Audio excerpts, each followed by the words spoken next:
Boa noite. Estamos ao vivo em nova live do Instituto dos Advogados do Rio Grande do Sul.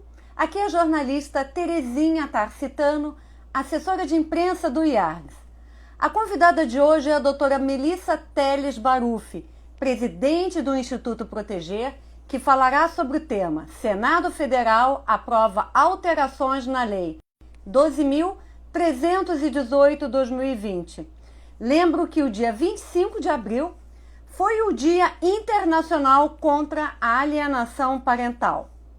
O IARGS está com uma plataforma 100% online. Confira o site, o blog, as redes sociais e o canal do YouTube que estão sendo constantemente atualizados com variada programação online. Já vou chamar aqui a doutora Melissa. Doutora Melissa.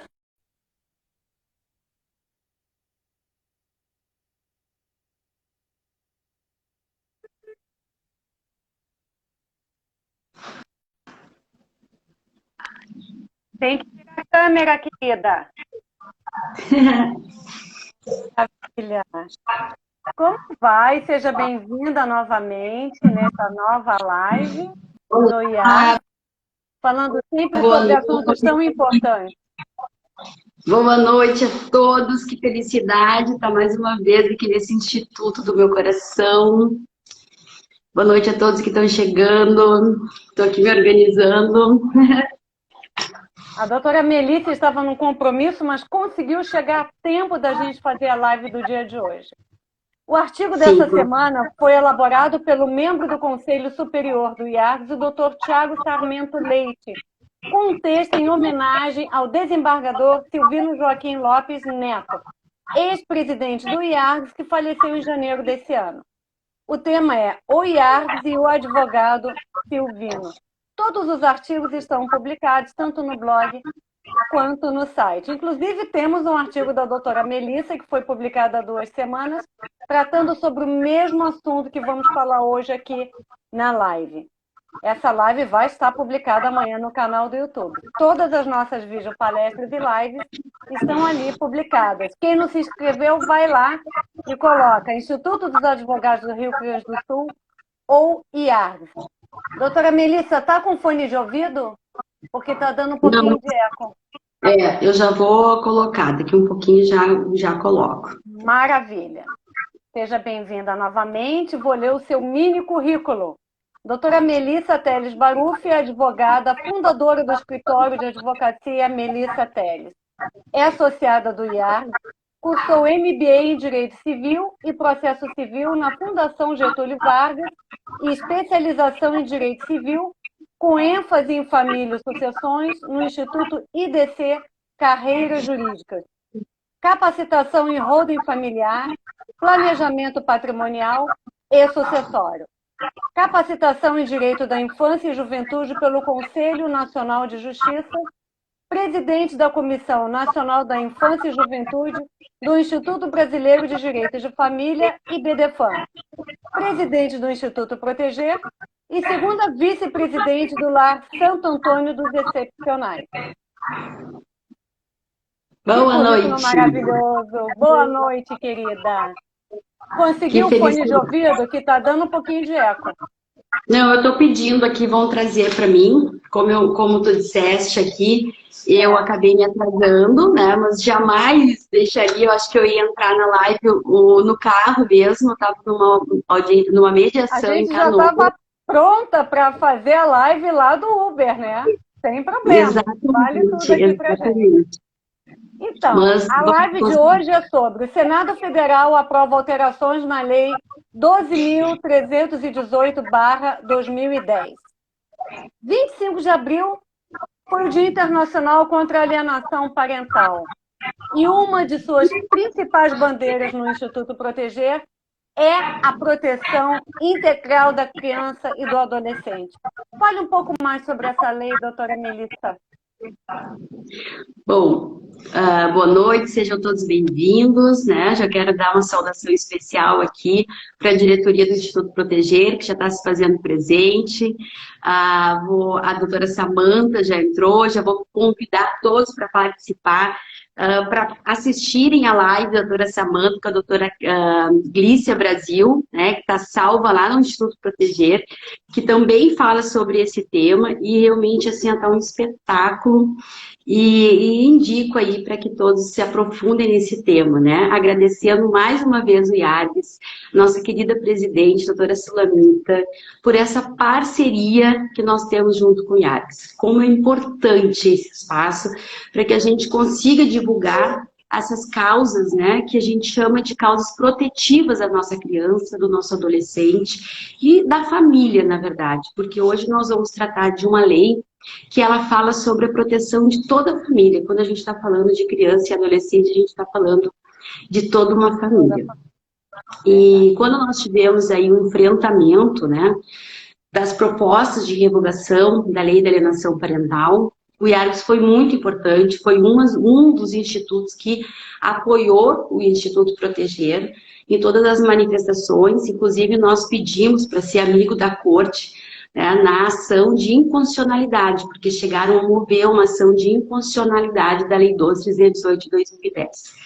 Graças a Deus, essa lei, essa ação de inconstitucionalidade, ela já foi julgada, improcedente, né, porque a lei da alienação parental, ela é extremamente constitucional, né, porque está lá na Constituição Federal de 1988, a proteção do Estado brasileiro em relação a nossas crianças e adolescentes. Então, primeira pergunta, né, para iniciar a nossa conversa sempre, é atualizando as pessoas do que se trata essa lei. A Lei 12.318, ela nasceu, na verdade, de uma necessidade social de dar voz, né, de regulamentar um pouco mais a proteção dos filhos que se encontram nos processos judiciais, nas disputas de pais e mães, né, que estão enfrentando aí algum problema, algum conflito. A gente chama, e eu gosto sempre de dizer, que a gente está enfrentando as inteligências dos adultos que acabam envolvendo as crianças. Então, acabam não respeitando os seus filhos nesse momento difícil, principalmente no momento da separação, que é inegável que é um momento muito difícil, é um luto, né? É o fim do amor. E muitas vezes esse fim do amor dói muito. E as pessoas acabam transferindo essa dor para aquelas pequenos, né? Os pequenos filhos, crianças, adolescentes aí, que não têm culpa de nada. Então, Terezinha, a lei de alienação parental é uma lei específica, né? É uma lei que veio tratar de um assunto que já também se encontrava regulamentado no Código Civil, no Código de Processo Civil, no próprio Estatuto da Criança e do Adolescente. Então, tem pessoas que dizem assim, olha, não precisa dessa lei porque já existem dispositivos legais. Mas ela é importante porque ela coloca realmente o ponto no i, né? Assim como nós falamos na nossa live anterior, na última live que nós fizemos, a gente falou o seguinte, há pouco tempo nós editamos uma lei para dizer que pai e mãe não podem bater nos filhos. Então, tinha muitos pais, muitas mães, muitas pessoas que diziam, gente, que absurdo! Então, quer dizer que eu não posso dar uma palmada no meu filho, né? E a gente até conversou sobre isso naquela ocasião, dizendo o seguinte, realmente... tem uma orientação aí de toda a área da saúde que não se deve bater nos filhos, porque, na verdade, a gente está ensinando os filhos que eles podem resolver os problemas com agressão. Fora todo o transtorno psicológico, isso aí cabe mais aqui para a doutora Samanta fazer uma live e explicar as consequências, né, de bater nos filhos. Mas a lei veio, por quê? Porque ela precisou disciplinar algo para dizer o seguinte, nós temos um grande índice de crianças e adolescentes que chegam a óbito por conta de espancamento. Né? São crianças, são adolescentes que são espancadas. Então, o Estado precisa legislar sobre essas questões, até para colocar uma luz sobre o assunto. E na lei da alienação parental, isso não foi diferente. Acontece que é recorrente nos processos, como eu estava dizendo, principalmente nos processos judiciais, na área de direito de família, em que a gente percebe que os filhos são utilizados de uma forma indevida e estavam sem proteção. Então, chegou uma lei para dizer o seguinte, o que a lei da alienação parental ela diz? Que o Estado brasileiro tornou ilícito qualquer ato, né, que venha a colocar a criança contra um genitor que ela deve ser protegida e amar. A gente não pode usar as crianças e adolescentes nos nossos conflitos familiares. Essa lei é de proteção, ela é uma lei, inclusive, com aspecto extremamente preventivo. Então, uma outra questão que eu gosto bastante de trazer é a questão de uma fala, né, que os defensores da revogação da lei, eles diziam, olha, o Brasil é o único país que está legislando sobre isso.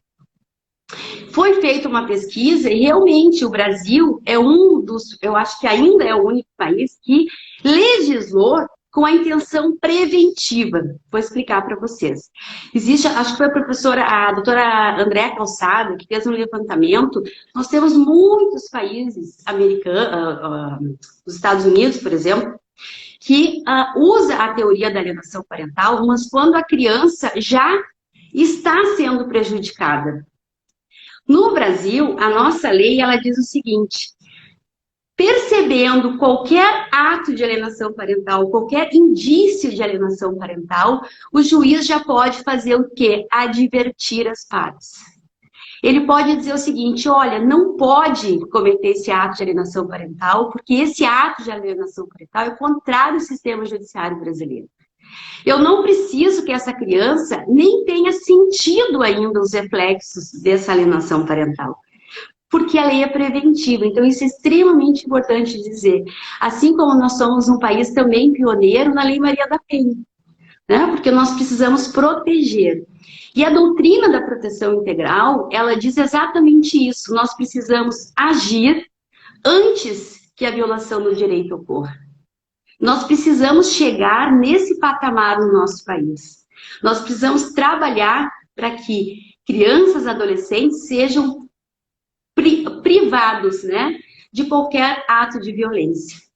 Nós não podemos mais agir só depois que a violência está instalada. Então, assim, essa é uma dos grandes pontos da Lei 12.308 de 2010. Mas aconteceu, então, todo esse movimento, né, para que a lei fosse revogada ou que ela fosse, então, modificada. Então, veio agora, por meio do parecer número 110 de 2022, modificações que, se forem sancionadas pelo presidente da República, ela vai alterar a lei da alienação parental e vai também alterar o Estatuto da Criança e do Adolescente. Primeiro grito que aconteceu foi de que saiu na mídia, né, informações já... É isso que eu queria lhe perguntar, porque a mídia muitas vezes se equivoca, né? E eu li a respeito disso. Gostaria que você falasse a respeito, doutora Melita. Olha, primeiro eu quero fazer um agradecimento aqui a Paula Calil, que está aqui, maravilhosa, que está me acompanhando. Doutora Ela Paula, doutora Samanta, doutora Stephanie... Todas aqueles Seja Mauricinho Barreto, né? Doutor Maurício, maravilhoso também, conhece muito esse tema, privilégio de ter aqui. E a Paula, ela está aqui colocando os links, então ela já colocou o link do parecer número 110. Né? Então ela já está fazendo esse compartilhamento, inclusive eu tive o privilégio de dividir com ela o artigo do IARGS. Muito obrigada, IARGS, também, por ter nos proporcionado esse espaço mais uma vez. Bom, gente, eu prometi para a Terezinha hoje que eu ia respirar, né? Porque eu tenho uma ânsia sobre esse assunto, Terezinha, porque eu me sinto em casa aqui no IARG, né? Então, eu fico falando e eu tenho uma ânsia de entregar conteúdo, assim, parece que o tempo vai acabar muito rápido, e ele acaba mesmo, né, Terezinha? Mas eu vou respirar hoje para que a gente consiga fazer uma conversa bem gostosa aqui, né? Já fico curiosa, mas não posso ficar mexendo para ver quem está entrando. Bom, quando saiu o parecer, ele saiu equivocado, né? Então, inclusive, saiu lá no site do Senado uma parte do relatório que foi retirada, que fala sobre o quê? Vamos lá, essa parte é muito importante que a gente divulgue aqui no IARGS, porque nós, advogados, precisamos, nós somos multiplicadores da boa informação, né? Nós precisamos conseguir transmitir boa informação para as pessoas. até para que ninguém seja induzido a erro, né? Nem o juiz, nem o legislador, ninguém, né? Ninguém da rede de proteção. Então, saiu uma informação seguinte, que um genitor, né, pai ou mãe, que estivesse ali respondendo por algum processo, porque estivesse enfrentando alguma situação de violência doméstica, não poderia ter a guarda dos seus filhos. Inclusive, eu acho que, se eu não estou enganada, saiu inclusive no Fantástico, tá? Essa parte foi retirada. Não existe isso. Isso foi Mas aí bem vão dizer divulgado, assim, realmente. isso. Então, mas as pessoas dizem o quê? Ah, mas então quer dizer que um pai agressor respondendo por um processo criminal de violência doméstica, ou inclusive um processo contra a criança, ele tem direito a receber a guarda? Bom, nós estamos falando de processos onde a subjetividade é uma característica. Cada caso é um caso, cada situação é uma situação.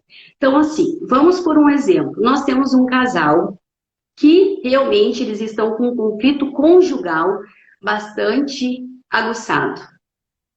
Imagine a situação de que somente com uma ocorrência policial, né? Uma ocorrência policial sem contraditório, porque nós sabemos que uma ocorrência policial, ela é uma prova unilateral, ou seja, eu chego lá e falo, né? Peço para fazer aquele BO, que a gente conhece, e somente com isso, um pai ou uma mãe perderia o direito de ter a guarda dos seus filhos. Sem uma análise do mérito, sem uma análise do caso concreto. Eu não vou entrar nessa nossa conversa na discussão, né, do princípio do direito ao contraditório, de que as pessoas precisam eu preciso ter uma sentença condenatória. Eu não vou entrar nesse aspecto, mas eu só quero mostrar a situação de que a gente estaria dando uma margem muito grande para que uma pessoa que não está satisfeita, né, que, por exemplo, que o outro genitor tenha a guarda do filho, ela simplesmente faria uma ocorrência policial. Essa é uma situação. Agora, como que acontece na prática? Obviamente, Terezinha, cada vez que o judiciário recebe um problema, ele vai analisar as provas, ele vai analisar o mérito da questão. E aí, quando o juiz ele vai fixar uma guarda, principalmente quando a gente estiver falando de liminar, né? Porque a liminar ela teve muito na pauta. O que acontece? O juiz recebe um pedido, né, de urgência para analisar uma tutela antecipada, para fazer uma reversão de uma guarda. Obviamente que esse juiz ele tem que estar muito amparado para fazer isso. Ele precisa entender que aquela reversão de guarda vai atender o melhor interesse da criança. Ah, Melissa, mas não é isso. É isso, porque existe um estudo jurisprudencial que diz isso. É fato. Pode ser que aconteça uma exceção, pode ser sim que aconteça. Agora, o cuidado que os nossos juízes têm, o cuidado, inclusive, assim, é muito simples a gente falar, o próprio advogado, quando ele recebe uma denúncia, ele também não quer errar. Ninguém da rede de proteção quer errar. Então, dificilmente a gente vai ter a inversão de uma guarda simplesmente por uma alegação no processo. O juiz ele vai tomar cuidado para colher, né, as provas para que leve ele a ter a segurança para aquela inversão da guarda. Então, esse é um ponto que deve ficar bastante esclarecido. Quando a gente diz que foi retirado, né, essa partezinha que fala que qualquer genitor que estiver respondendo um processo criminal por violência doméstica ou por outra violação de direito, ela tem o direito de ter a guarda. Eu não estou dizendo que o judiciário vai entregar a criança para um pai que não possa receber essa guarda. Porque essa não é a determinação legal. A nossa determinação legal no Brasil, ela parte da Constituição Federal de 1988, dos nossos todos os tratados internacionais que o Brasil é signatário. Nós somos um país que, sim, buscamos o alcance da proteção integral. E essa proteção integral, ela se reflete no processo. Nós temos outros problemas graves que nós precisamos solucionar, que é a morosidade do processo, por exemplo. Né? Ele precisa ser um processo célere. Eu preciso ter, sim, uma equipe multidisciplinar, preparada para fazer as perícias, preparada para amparar essa família, preparada para investigar o conflito. E isso precisa ser levado em consideração quando a gente está divulgando. Então, assim, o fato de ter sido retirado não significa que está autorizado que criança ou adolescente seja entregue para aquele genitor que não tem condições de receber a guarda. Nós temos um Código de Processo Civil e um Código Civil. E a Lei da Alienação Parental, assim como outras leis específicas, elas estão sujeitas ao respeito a esses códigos de processo, né? De Código Civil. Então, nós temos que perceber todas essas questões. Chegou aqui o meu fone, Terezinha? Mas olha, ficou bom o som, acabou que ficou bom. Então, vou deixar aqui porque o meu telefone está carregando. Se ficar ruim o som, vocês me avisem, então a gente vai colocar, tá? Então, olha assim, aqui, ó, o Mauricinho Barreto, sem querer te interromper, colocou prevenção sempre, desde o início do processo. As pessoas estão se manifestando aqui, doutora Melissa, a doutora Paula, artigo que dispõe sobre as alterações na Lei de Alienação Parental no ECA, que está no site e no blog do IAR. Quem quiser conferir, só dá uma chegadinha ali. Aproveitando agora, então, esse gancho, né, porque a gente não precisa seguir aqui, fielmente, as modificações.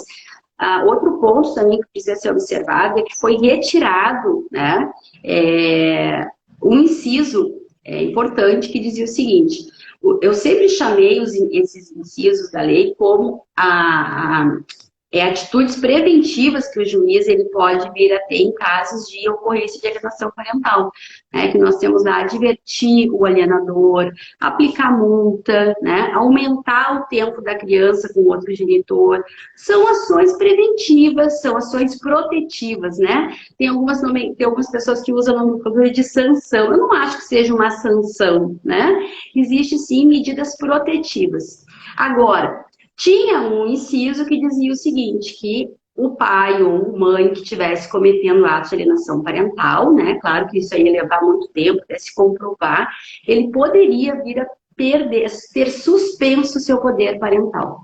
Uhum. Então, essa parte, se for aprovado, né, se for sancionado esse projeto, a Lei 12.308 de 2010 vai passar a vigorar sem esse inciso. Outra atenção que eu chamo. Não significa que tenha sido retirado do sistema brasileiro, né, a suspensão do poder parental. Porque a suspensão do poder parental, ela está prevista no Código Civil e também no Estatuto da Criança e do Adolescente. Obviamente, então, que nós vamos enfrentar situações infelizes, como eu digo, porque é uma infelicidade, a gente tem que suspender o poder parental de um genitor, mas acontece situações que essa ação é necessária para proteger a criança. Então, o fato de ter saído da lei, esse inciso, não significa que ele não seja aplicado no sistema dele. Ele vai continuar sendo aplicado, só que por meio do Código Civil e do Estatuto da Criança e do Adolescente. A Paula colocou aqui, ó, que o ECA confere a doutrina de proteção integral à criança a cada caso, né? Não vou ler aqui, eu sempre me atrapalho lendo, mas é isso aqui. Vou interromper só para fazer um comentário da doutora Solange Oliveira. Me encanta ouvir a doutora Melissa. A mim também. Doutora Melissa, é sempre falado sobre o melhor interesse do menor, da criança e do adolescente. Relacionado às visitas, como é que acontecem essas visitas? Dentro do fórum, ficaria uma coisa meio fria para a criança e para o genitor? Como é que a gente poderia falar sobre isso? Esse outro ponto também é bastante importante, que é o parágrafo único do artigo 4, né? Eu estou aqui comparecendo... Polêmico, né? Então, mas não, eu não vejo assim, não, polêmico. Ele era polêmico, né? Porque no projeto original, a intenção era que ficasse o fórum como lugar obrigatório para acontecer essas visitas assistidas. Isso seria um absurdo total e, no meu entendimento, um retrocesso muito grande, né? A gente tornaria algo que já é difícil, mais difícil ainda. E o que nós temos que sempre perceber é que nós precisamos caminhar para que a proteção seja alcançada e não retroagir na proteção. Então, se a gente fixasse, imagine, só pode acontecer dentro do fórum. Nós não estamos falando de um Brasil, como diz a doutora Renata Cisne, né, que faz um trabalho maravilhoso de alienação parental, hoje à frente desse grupo do IBDFAN. Ela é o seguinte, a gente está falando de Brasil. Nós estamos falando de um Brasil imenso. Nós temos muitas comarcas. Vamos pegar o nosso estado, Rio Grande do Sul. Se eu for comparar o nosso fórum aqui central, nós não podemos comparar com uma comarca do interior. Quando eu tive um processo em Casca, por exemplo, a gente não tinha nem perito. Nós não tínhamos nem perito apto para fazer um acompanhamento dentro do processo de alienação parental. Nós temos, então, lugares que não são preparados para receber essa convivência. Vamos pegar um caso concreto, que eu gosto de trabalhar em caso concreto. Imagina uma situação assim, nós temos uma família, onde nós temos vou pegar uma criança de 6, 7 anos e um adolescente de 13 anos. Esses pais estão brigando, tá? Se separaram, essas crianças elas já estão passando por um problema da separação, certo? Aí existe uma denúncia nesse processo. Olha, o pai tem um problema de alcoolismo, o pai tem um problema de agressividade. E nesse caso, cabe tem uma orientação de que a visita tem que ser realizada nesse momento de forma assistida. O que é uma visita de forma assistida? É que tem um terceiro observando, né, essa convivência para que essa criança e esse adolescente fique em segurança. É isso. Eu estou dizendo que esse pai, que essa mãe, ela não tem condições, neste momento, de ficar sozinha com os filhos. Aí, Terezinha, vamos pegar assim, ó, há 5 anos atrás, o nosso fórum aqui era uma sala minúscula, sem ar-condicionado, um verão de quase 40 graus em Porto Alegre. E aí nós queremos colocar uma criança de 6, 7 anos e um adolescente sentados numa sala minúscula, junto com um outro terceiro, que é desconhecido, observando essa convivência, e o pai sentado ali. Não dá certo, não funciona, não atende o melhor interesse, porque o melhor interesse é que a gente consiga preservar, assim, a convivência, porque a gente precisa preservar os laços afetivos, porque as pessoas estão em sofrimento. Nem sempre os filhos vão ter compreensão que aquela pessoa está lhe causando algum mal, ou que pode lhe causar algum mal. Sofrimento, né? Para ambos, né? E o judiciário, a rede de proteção, precisa oferecer uma medida de segurança. E a visita assistida, sim, é uma medida de proteção. E muitas vezes ela é recomendada. Agora, onde ela pode acontecer? No shopping. Onde ela pode acontecer? Na casa de um parente que se dispõe a receber. Na casa da avó, se a avó, né? Se tem esse... Então, hoje nós temos equipes maravilhosas em Porto Alegre, de estudantes, né, ou de profissionais mesmo, que cobram por esse serviço para acompanhar, mas que vão fazer esse trabalho, vão observar, vão cuidar, vão proteger. Agora, eu me engessar numa sala de fórum sem estrutura é retrocesso. Então, a relatora, ela foi muito feliz que ela assegurou o mínimo de visitação assistida, então, no fórum, né, em que tramita ação ou entidades conveniadas com a justiça. Mas aqui a gente está falando no mínimo, a gente não está dizendo que é só aqui que essa convivência pode acontecer. A própria perícia, né, o próprio psicólogo que foi nomeado pelo juiz, que é o perito do processo, ele pode sim estar indicando um outro local ou indicando o que vai atender melhor essa família. Essa é a intenção.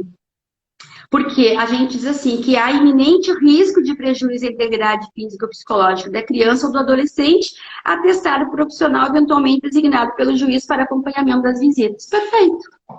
Agora ficou bom. E nesse caso Né? pode ser designado também uma perícia, não é isso?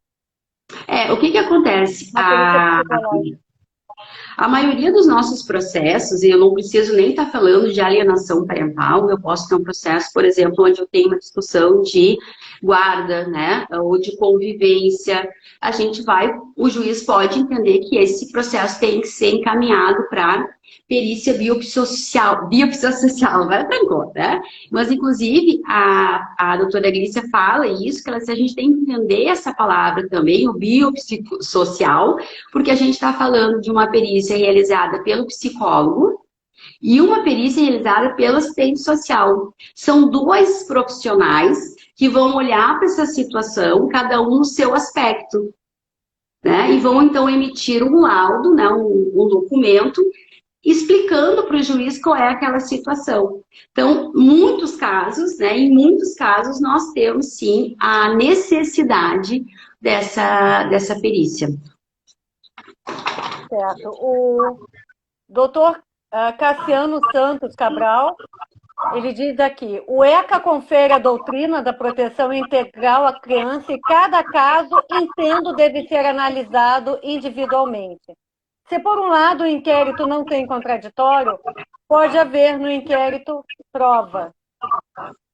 Exatamente. Eu concordo perfeitamente com o colega, né? E a gente precisa... Olha só, quem está... o devido processo legal, ele é extremamente saudável, né? Produção de provas, acompanhamento. Então, tudo isso tem que ser visto de forma saudável por encontro da verdade real dos fatos, para que a gente entenda aquele conflito, para que a gente consiga levar a essa família estabelecer o ideal, que é a convivência saudável de todos os seus membros, assim. Então, assim, continuando na nossa parte aqui do acompanhamento psicológico ou biopsicossocial, então deve ser submetida a avaliação periódicas com a emissão pelo menos de um laudo inicial que contém a avaliação do caso e o indicativo da metodologia a ser empregada e de um laudo final ao término do acompanhamento. Na verdade, na minha opinião, isso aqui já estava acontecendo, era dessa forma que estava acontecendo, mas quando a lei ela coloca, então, que tem que haver um acompanhamento psicológico e um laudo no início, um laudo no final, né, um acompanhamento, eu acho maravilhoso. Só que o que eu vou chamar a atenção, que quem me acompanha sabe que eu sou a pessoa que mais fala em responsabilidade de efetivação das leis. Nós todos sabemos que o papel aceita tudo, né? Nós não podemos pensar que nós resolvemos qualquer problema, principalmente de proteção, escrevendo numa folha de papel. Inclusive, eu já cheguei a falar que acredito que o próprio legislador ele deve ter responsabilidade na efetivação das leis. Então, antes de todo esse movimento de revogação da lei, de modificação da lei da alienação parental, os defensores da proteção integral, os defensores realmente preocupados já estavam dizendo isso. Nós temos que aparelhar o Poder Judiciário para que ele tenha condições de fazer esses atendimentos. Nós temos que ter profissionais aptos, nós temos que ter salas de atendimentos, nós temos que ter toda essa rede de proteção funcionando. O que não pode acontecer é escrever algo que é inatingível na prática e que congele ainda mais o processo. Isso não pode acontecer.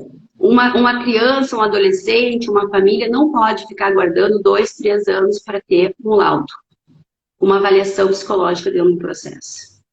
E quais casos que é interessante ou é importante colher depoimento oitivo de crianças? Quais casos que são determinados? Quando elas precisam se manifestar? Esse é o artigo 8º, né? Que para mim é a grande polêmica, e eu convido a todos realmente para ouvir, você repetitiva, a live lá do Instituto Proteger com a doutora Glícia, que realmente, com a doutora Samanta, elas são conhecedoras dessa matéria e elas falaram muito bem sobre isso, e a Glícia, ela coloca a opinião dela, a preocupação dela em relação a esse artigo 8º A, né?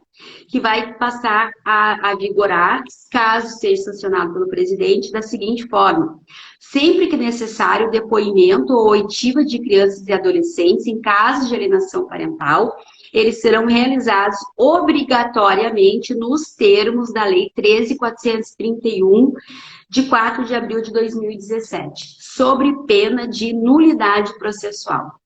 Esse artigo é um artigo muito preocupante. Por quê? O depoimento, esse depoimento aqui, inclusive eu tenho a lei, mas a gente não precisa entrar nela, mas esse depoimento, ele nasceu aqui no Rio Grande do Sul, né? Com o hoje desembargador doutor Daltoé, que trabalhando nas áreas de criminais, ele, né, começou a se sentir constrangido, como disse a Glícia, né? Ele fala isso, de encontrar adolescentes e crianças sendo ouvidos numa sala de audiência por advogados, por promotores, perguntas que estavam constrangendo essas pessoas, né? Sendo submetidos a depoimentos repetitivos. Então, ele estudou, né? Implantamos, então, o depoimento, esse depoimento especial. Terezinha, a Glícia traz um ponto muito importante. Ela diz o seguinte: a criança, ela fica numa sala junto com um profissional indicado pelo juiz, esse profissional preparado, pode ser uma psicóloga, né? Inclusive a Glícia, ela faz esse acompanhamento. Então ela fica lá numa sala social também. Isso. E aí, em outra sala, né? Pode ser numa sala, por exemplo, com aqueles vidros, né? Que a gente tinha bastante. Ou hoje por videoconferência. Então, na sala do juiz, lá na sala do juiz, então, está o juiz, está o Ministério Público, então os advogados. E aquela pessoa que está com a criança, ela vai usar um ponto de comunicação e vai traduzir a pergunta para a criança de uma forma que a criança possa responder. Então, ela pode maravilhoso. Para responder. Exatamente, ela não vai ser vitimizada. Então, assim, eu vou fazer uma pergunta totalmente, como que foi a situação? O juiz vai interpretar a minha pergunta, vai traçar pelo ponto, essa profissional preparada vai saber, então, formular essa pergunta de uma forma adequada para que a criança responda, certo? Perfeito. Só que quando nós estamos falando de alienação parental, nós não podemos ignorar algumas coisas que se chamam conflito de lealdade, implantação de falsa memória. Muito importante. Vou explicar para ti, né? Que pegando a explicação aqui da Glícia, mesmo que eu não posso me apropriar, porque eu estou me baseando na fala dela realmente para fazer essa explicação. Quando a criança está na perícia, quando ela está lá com o perito fazendo essa avaliação, a Glícia mesmo diz: a gente chama a criança, coloca numa sala, acolhe, ela avalia, ela pode chamar a criança, que é o ideal, coloca junto com aquele genitor alienado, recebe a criança junto com outro alienador, ela está observando todas as situações, ela está preparada para fazer, e ela vai emitir um laudo no final. E esse laudo vai lá para o juiz vai entender, vai ler aquele laudo, vai dizer assim: o que está acontecendo aqui? Porque nós vamos ter uma situação, por exemplo, que uma criança ela pode estar programada para falar que ela não quer ir com aquele genitor. E aí vai ter toda uma interpretação, vai ter todo um estudo que esse profissional vai fazer, e ao final esse profissional vai emitir a sua opinião.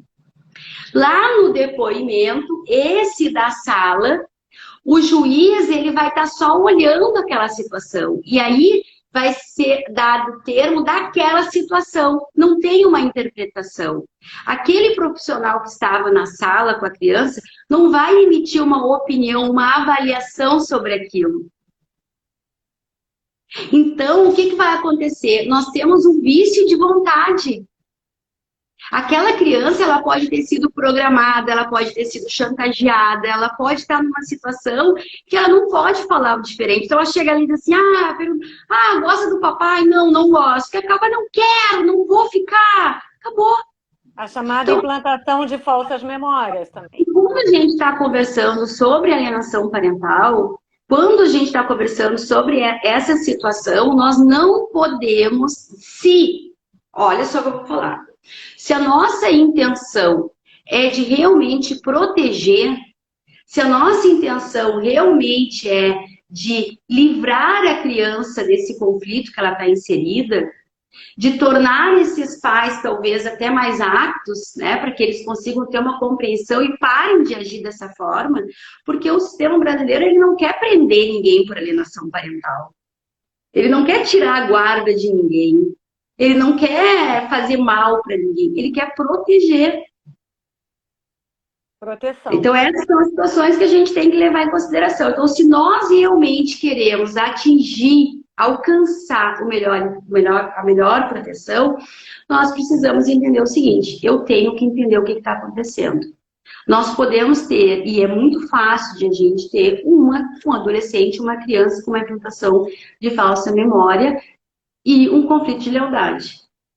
Né? Então a gente diz assim, olha, Melissa, é muito complicado, eu vou precisar de muita intervenção da psicologia, da psiquiatria, em relação à implantação de falsa memória. Tudo bem, né? Eu acredito que a gente tem que se aprofundar um pouquinho mais. Agora, alguém nega conflito de lealdade? Alguém nega como é difícil para um filho ter que se posicionar, dizendo aonde ele quer ficar, escolhendo entre o pai e a mãe, dizendo quem ele ama mais? Muito difícil. Será que A não ser que ele tenha passado por uma situação de constrangimento, né? De abandono. Mas, aí, caso contrário, deve ser muito difícil mesmo. Aí, Terezinha, vem essa parte que a gente tem que dizer o seguinte: a própria perícia ela vai ter condições de investigar identificar. Isso, né? Investigar e para identificar e apontar, olha, por que esse filho está dizendo que não quer ir lá na casa do genitor X ou Y? Certo? Tem muitas situações que realmente ele não quer ir porque aconteceu algo lá que ele não gosta daquela nova família, ele não se sente bem. E aí é mais fácil para ele chegar nesse momento e dizer assim, ó, não quero ir, mas a gente precisa estar preparados para trabalhar essa situação, apontando qual é a melhor alternativa para essa família. Por quê? Porque não ir significa uma escolha muito séria que pode ter uma consequência muito grande para uma vida. Se eu aceitar que uma criança de 7, 8 anos ela não deseja mais ir, dizer, tá tudo bem, não vai, então vamos esperar essa criança crescer, nós vamos perder toda a construção de um vínculo. E lá na frente o prejuízo é muito grande. Então, o que essa perícia, o que nós, se nós estivermos preparados como rede de proteção, nós podemos apontar, né, condições para que essa convivência ocorra. Muitas vezes o próprio perito ele vai conseguir, como a gente estava lendo lá, ele vai conseguir até sugerir, né, que essa convivência ocorra. Então, olha, não quer ir na casa do pai porque não está se sentindo bem, então vamos fazer uma convivência no shopping. Ah, o filho joga futebol, é legal que o pai esteja presente, né? Então a gente não vai fechar as portas, nós não podemos fechar as portas para o afeto, nós precisamos deixar as portas abertas para que essa convivência ocorra, esses vínculos sejam fortalecidos, sejam construídos, sejam recuperados. Essa é a nossa missão quando a gente está na busca da proteção. Certo? Então, assim, é como a Melissa diz, né? É muito fácil, então, dizer que, ok, então criança e adolescente, eles não têm ainda discernimento, preparo, condições de fazer essa escolha, de tomar essa decisão. É diferente nós, a nossa vida adulta, quando nós resolvemos não falar mais com alguém. Mas nós precisamos, então, fazer esse processo com muita atenção fazer e a com escolha. muita responsabilidade. Muita responsabilidade. Doutora Melissa, se a gente for pensar nas principais alterações dessa lei, quais que tu poderia destacar? As principais, as mais polêmicas. As mais polêmicas é essa, né, da imposição dessa forma, o depoimento com oitiva de crianças, obrigatoriamente na forma da 13.431, é um ponto extremamente importante, para mim, hoje é um ponto muito sério. A informação que se chega errada, né?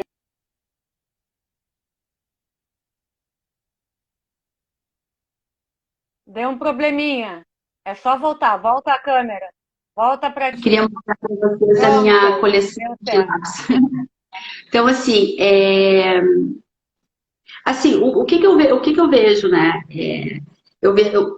Na nossa última live, eu disse, olha, que bom que a gente está comentando, sempre está na moda, está sempre na pauta o tema da alienação parental, porque ele é um tema extremamente importante quando a gente está falando de direito e garantia de proteção, quando a gente está falando que o Brasil não aceita a violação de direitos. Então, assim, ela é uma lei importante. Agora, nós precisamos efetivar essa lei. Nós precisamos efetivar todas as leis protetivas do nosso país.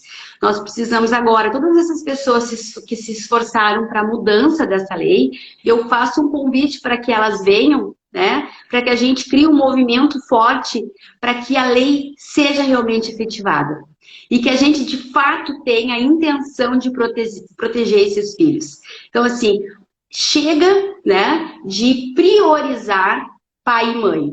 Como nós falamos já em outras lives, eu sempre digo o seguinte: um dia disseram que os filhos ficariam com aquele que não tivesse dado causa para o fim do casamento. Um dia disseram que os filhos ficariam com aqueles que tivessem melhores condições. Um dia disseram que os filhos ficariam com a mãe até certa idade e depois ficariam com a mãe até uma certa idade e depois passariam com o pai. Então, o sistema, ele vem privilegiando os adultos há muito tempo. E nós estamos vivendo uma era que nós queremos proteger, privilegiar os filhos. Filho não pode ser usado no conflito conjugal. E não é uma questão de gênero. Não é uma questão de gênero. Não existe isso, porque nós precisamos olhar com seriedade. Então, tem pessoas que dizem o seguinte: a Melissa, presidente do Proteger, ela é a favor que homens violentos tenham os seus filhos sob guarda. Não, eu não sou a favor. Eu sou a favor de que o sistema brasileiro tenha esteja preparado para que a gente consiga realmente verificar quais são os casos que os filhos precisam ser protegidos a ponto de a gente retirar a convivência de um genitor. Porque as consequências psicológicas, as consequências para uma vida adulta, elas são muito graves. Muito graves. Então, a minha responsabilidade como advogada familiarista ou como representante que me coloco na frente do Instituto Proteger, que tem a missão de buscar o alcance da proteção integral da criança e do adolescente, também da pessoa idosa, que muitas vezes é envolvida em processos de conflitos, de alienação parental, né, que são impedidos de conviverem com seus filhos, com seus, né, filhos adultos, enfim. Essa é o compromisso que nós precisamos assumir. Então, assim, quando eu vejo todo o deputados, senadores discutindo, né, essas modificações, porque foram pressionados por um grupo de mulheres que estavam dizendo aquelas barbaridades que eu falei naquela outra live, que agora eu vou me acalmar para fazer uma fala bem bonita, Terezinha, né, que eu estava dizendo o seguinte: olha, senhores, chegou a se falar que milhares de filhos teriam sido entregues para pais pedófilos. Esse grãozinho pequenininho de areia no meio desse multidão, eu disse assim: será que o Ministério Público não vai verificar aonde estão esses filhos que foram entregues para esses pais pedófilos? Até hoje eu não sei se isso foi feito. Mas a gravidade dessa denúncia, ela é muito profunda. Grave. Muito profunda. Primeiro, porque se eu estou chamando alguém de pedófilo, é porque eu tive o trânsito em julgado. Essa pessoa foi condenada por pedofilia. E eu estou dizendo que milhares de crianças foram entregues para essas pessoas. Se a gente não ouvir essas questões, não se está fazendo nada. Então, a resposta para o movimento está aqui. Acolheram algumas modificações na lei da alienação parental. Ok. Ficou legal. E agora?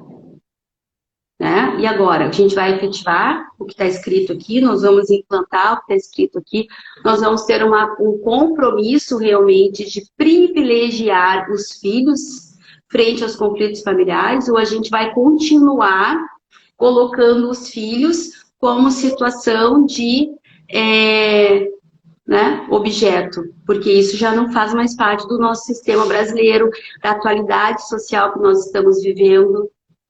Não faz mais parte. Com É a certeza. mesma coisa que está discutindo, né? Agora, porque o filho é de pai e de mãe. E que bom que nós temos dois genitores que estão querendo ser aptos, que estão querendo conviver com esse filho. Que bom que nós temos essa evolução social, né? Exatamente, exatamente. Doutora Melissa, deixa eu aproveitar e falar como está o IARS nas redes sociais. No Instagram já estamos com 3.368 seguidores. No Facebook com 3.230 seguidores. No Twitter com 553 e o canal do YouTube com 916 inscritos. Convido a todos para assistirem esta live a partir de amanhã no canal do YouTube do IARGS. Inclusive, se alguém quiser fazer alguma pergunta à doutora Melissa, tirar alguma dúvida, basta colocar no chat do canal do YouTube do IARGS. Certo? Na verdade, eu fico à disposição, né, Terezinha, para estudar a matéria, para ouvir a opinião dos colegas também, porque eu posso estar aqui equivocada na interpretação de alguma modificação. Então, nós estamos aqui para construir. Vou ficar muito feliz em receber esse contato.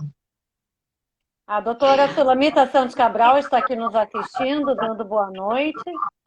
E gostaria de pedir as suas considerações finais deste tema tão importante da live de hoje.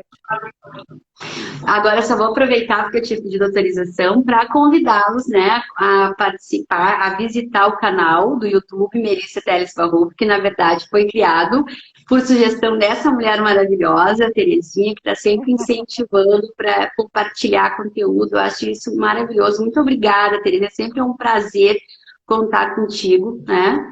É uma incentivadora, assim. Fico muito grata. E aí, hoje, nós estamos utilizando esse espaço do YouTube para divulgar uma série que é Direito e Bioética, Direito de Filiação, Bioética, um tema encantador, um tema assim que eu também não me canso de estudar, junto com a professora Laura Levi. Então, nós estamos gravando, estudando bastante, assim, tem muita coisa legal. Nós gravamos sobre a guerra da Ucrânia, falando da toda a situação da criopreservação no material genético para reprodução assistida. Tá lindo. Convido vocês para participar. Maravilhoso. Em relação ao nosso tema de hoje, eu quero mais uma vez agradecer o espaço, agradecer a todos que participaram, né, que vieram até aqui. A live vai ficar salva. Mais uma vez, eu estou aberta para estudar, para a gente conversar. E, de fato, eu faço esse convite. São 18 anos de advocacia. Eu adoro falar 20 anos, porque comecei, mas são 18 anos de advocacia. Parabéns. Focada no direito dos filhos. Eu acredito que nós precisamos cuidar das crianças e dos adolescentes. Muito. E ser um adulto com trauma, ser um adulto com dor, ser um adulto, né, que não teve os seus direitos respeitados na infância, é difícil, é complicado. Quem não conhece, né, nós queremos o amor dos nossos genitores, os nossos cuidadores, os responsáveis por nós. Nós aprendemos a amar e nós aprendemos a respeitar, observando aqueles que estão cuidando de nós. Então, que a gente nunca esqueça que nós somos exemplo para aqueles que estão nos olhando, que são as nossas crianças e nossos adolescentes. Que a gente possa deixar, sim, um mundo melhor para eles. Né? Então, é como esses dias eu li uma frase que dizia o seguinte: quem não cuida das suas crianças, dos seus idosos, não está plantando para um futuro. Né? Então, eu quero agradecer a doutora Sulamita, que entrou aqui mais uma vez, por esse espaço do IARGS, que é tão importante, porque aqui eu falo para colegas, eu falo para advogados, né, que estão aí muito atuando em direito de família e construindo, porque nós fazemos a diferença. O advogado vai lá, o advogado peticiona, o advogado, hoje estava falando isso, o advogado pede, o advogado fundamenta, o advogado, ele precisa lutar pela proteção integral. De verdade, não somente na escrita, né, escrever pela proteção integral, não. Nós precisamos entender de fato o que significa isso. O que significa ouvir uma criança num depoimento especial, né? E retirar dela a possibilidade de realmente passar por uma perícia junto com o psicólogo, aonde esse psicólogo vai ter toda uma capacidade aí para estar conseguindo fazer essa proteção integral. Muitos colegas aqui te congratulando pela excelente live de hoje, pela tua explanação sempre belíssima em prol da proteção da criança e do adolescente. Gostaria de comunicar que na próxima terça-feira, dia 10 de maio, o convidado vai ser o desembargador federal Thompson Flores. Ele vai abordar o tema Aspectos marcantes da história do STF, comparação com a Suprema Corte dos Estados Unidos. A live vai acontecer pela plataforma Zoom com transmissão ao vivo pelo canal do YouTube do IARGS, a partir das 19 horas na próxima terça. Querida doutora Que maravilha, Melissa. né? Registrar também o IARGS, esse trabalho maravilhoso. Nossa, como o IARGS se tornou também a nossa pandemia mais leve, né? Com essas lives, incentivando aí. Na verdade, emitindo aí que a mensagem de que tudo ia passar, e graças a Deus está passando, nós estamos retomando a nossa vida. Agora eu cheguei da mediação presencial, sensação gostosa, né, de as coisas estarem voltando ao normal. E esses temas todos maravilhosos que vocês escolhem, a gente aprende muito, esse compartilhamento é muito importante para o crescimento de toda a advocacia, e eu tenho certeza que já virou referência nacional. Isso foi um ponto positivo, né, Terezinha, que a pandemia nos trouxe, que o IARGS hoje está falando aí para todo o Brasil, e nós levando conhecimento e proteção, né, porque eu venho aqui falar sempre de proteção, que é essa nossa missão linda, e ter o IARGS como protetores. Vocês são protetores junto com o Instituto Proteger. Na verdade, eu acho que o Instituto Proteger, ele é também o braço assistencial do IARGS. Ah, que bom. E tu és uma referência, porque os vídeos da doutora Melissa, as lives e videopalestras, elas têm sempre uma visualização incrível no canal do YouTube. Então eu convido a todos, quem não assistiu, quem quiser compartilhar, esta live estará postada no canal do YouTube do IARGS. Gostaria muito de lhe agradecer pela live, pela explanação belíssima de hoje, em nome da doutora Solamita Santos Cabral. Muito obrigada, grata pelo prestígio e audiência de todos. Obrigada, obrigada. Um beijo grande no coração de vocês. Beijo. Até a próxima. Tchau. Boa noite, tchau, tchau.